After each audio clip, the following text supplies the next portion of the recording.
وزارها dalka Itoobiya Dr. Abiy Ahmed waxa la sheegay in fashil xoogan ay ka haysato gudaha dalka Itoobiya kadib markii uu ku fashilmay in colaadda halkaas ka taagan uu xal ka gaaro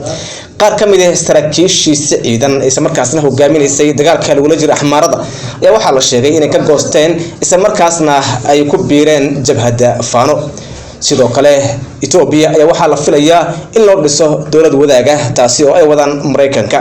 haddaba dawladdaasi wadaaga iyo qaabka lagu dhisay barnaamijkan ku falanqeyn doona xageebu maraya damaca guracan Itoobiya ay ku doonayso inay ku qabsato dhulka Soomaaliyeed iyo waliba ciidamadeeda oo diyaar garow u galay waa kuwa la doonayo inay galaan gudaha Soomaaliya gaar ahaan dhanka Somaliland oo loogu talagalay in dhulkaasi ay ka geystaan tacaadiyo maadaama dadka halkaas degan aysan raali aysan ka ahayn barnaamijkan waxa ugu weeyay markaasna ila faaqidi doono khabiir arrimahaasi u dhunduura markaasna in badan falanqeynay xaaladaha geeska gaar ahaan Itoobiya waa Dr. Shade oo ka barateen falanqeyntiisa ku saabsan dalka Itoobiya Dr. Shade soo dhawow wada arkaysay Abiy Ahmed fashil markaa lagu taban galay waxa soo baxay saraakiishi oo u amray ama waxay saaray dagaalka lagu jiray Faano in laftooda ay goosanayaan aad iyo aad baad u mahadsantahay Bidhaanow ra'iisul wasaaraha dalka Itoobiya xaaladdu aad iyo aad bay ugu cuslaatay labadii maalin ugu dambeysay dagaal aad u culus oo indhaha caalamka soo jiitay iyo warbaahinta caalamkuna ay timinaysay ayaa ka soconayay gudaha dalka Itoobiya ayadoo la joogay waqtigii gabagabada ahaa ee dawladda Itoobiya ay diyaarisay inay weerar ku qaado dhulka Soomaalida ama waqooyiga Soomaaliya ay dagaaladan ay ku soo beegmeen ciidanka dawladda federaalka Itoobiya dhawaan waxaan ogeyn muuqaalo la soo bandhigay oo ra'iisul wasaaruhu ka soo dhaxmuuqday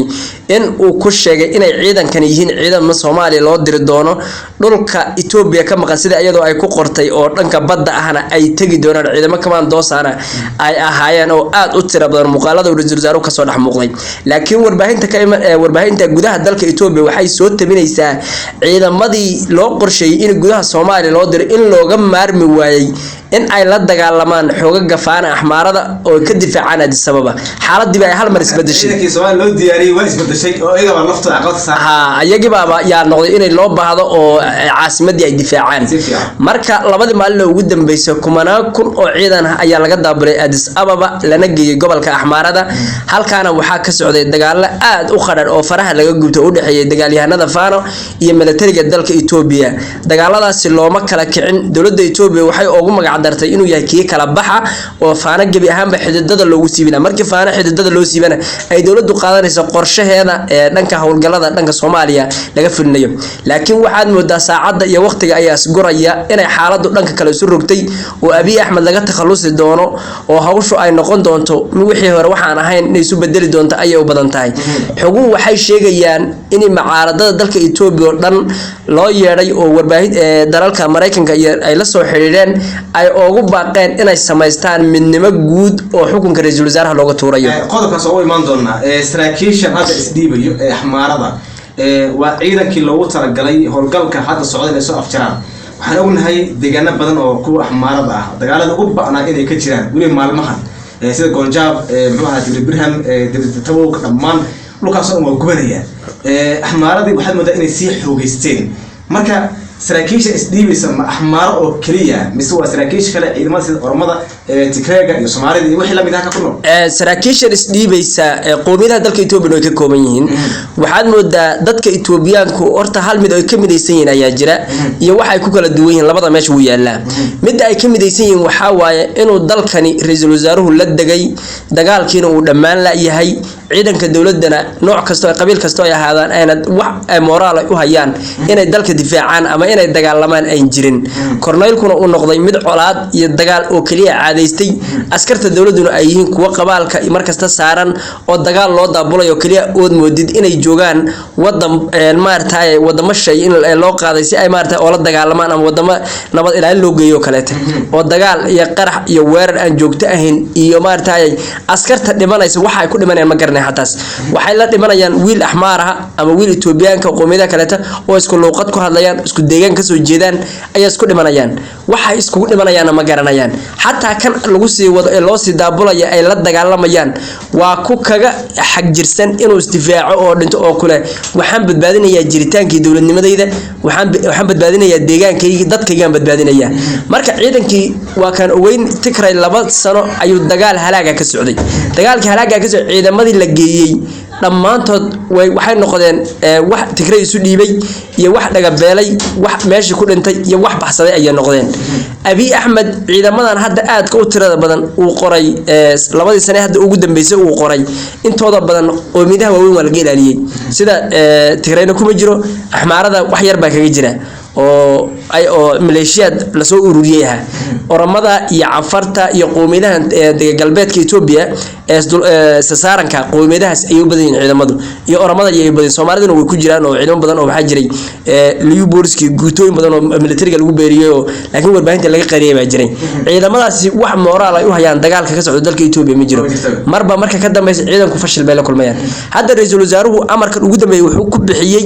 in lagu soo afjaro 14 bari haddaad ku soo afjarmi weydaan talaabo inaga qaadaya marka waxaan soo warkay dulucdiisa aan soo laabto waxa jira sargaal isdhiibay sargaalkaasi wuxuu kamid ah 6 sargaal oo Burhanu Juula uu kamid ah Baaja Dhabalan uu kamid ah oo waqtiga Tigrayga la dagaalamayay aan shaqo Tigray u hantii beel waddanka xukuumadda aan shaqo haynin oo generaal iska fadhiyay ah oo Abiy Ahmed uu darajada uu dariiska uu gacantiisa u galiyay oo yiri nimankii Tigrayga in go'doomiyay 27 sano aad u haydan xabsi guri iyo rag guriyooda ku xaniban aad u haydan yaa la dagaalamay oo darajada u xiray ayaa jiray Baaja Dhabala waa ninka loo caydiyay safiirka dalka Kenya Burhanu Juula waa nin orama qodiisa waa taliyaha guud ee military dalka Itoobiya wax moraal ah haya maalin kasta film buu Abiy u jilaa waxa jira asna kale oo dhax geetaajo gudina ayaa jira oo asna qaybta lugta oo asna jooga jira iyo taliyaha afayeenka iyo kan hadda isdhiibay lixdan waxay ahaayeen 6 nin oo lagu soo galiyay war nimankii in halaagay hatta ani hadii Abiy ahay nimanka 27 sano ugu abartaagleenaya aan la dagaalo ciidanka hoggaanka u qabta ninkan hadda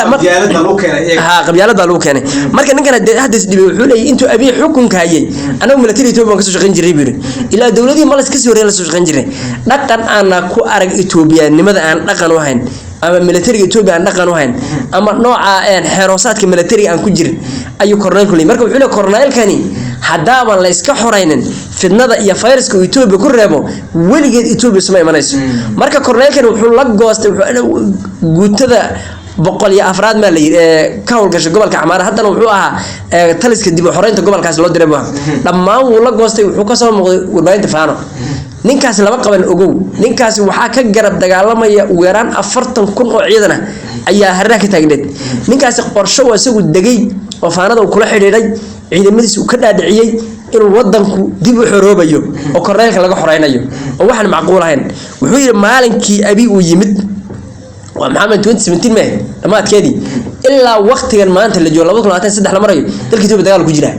ciidankaas waa la daabulaya ciidankaas dawladda shay lama dagaalamayaan ajnabi lama dagaalamayaan waxay la dagaalamayaan wiilal Itoobiyaan ya la dagaalamayaan dadka Itoobiyaanka ee Abiy intuu yimid ama dalka ka barakacay horta dadka barakacay gudaha Itoobiya ku barakacay intuu Abiy yimid waxa lagu qiyaasaa 7 milyan oo qoys yaa ku barakacay ama Oromo ama Axmaaro ama Canfar qoomiyad kasta ahaato ama walaytada iyo Binshaangul Gumuzki kuwan dagaalada xoogan ka socdaan dhulka Suudaan xuduudkeeda ha noqoto 7 milyan oo qoys ayaa guryaha ka barakacay oo qaxooti ah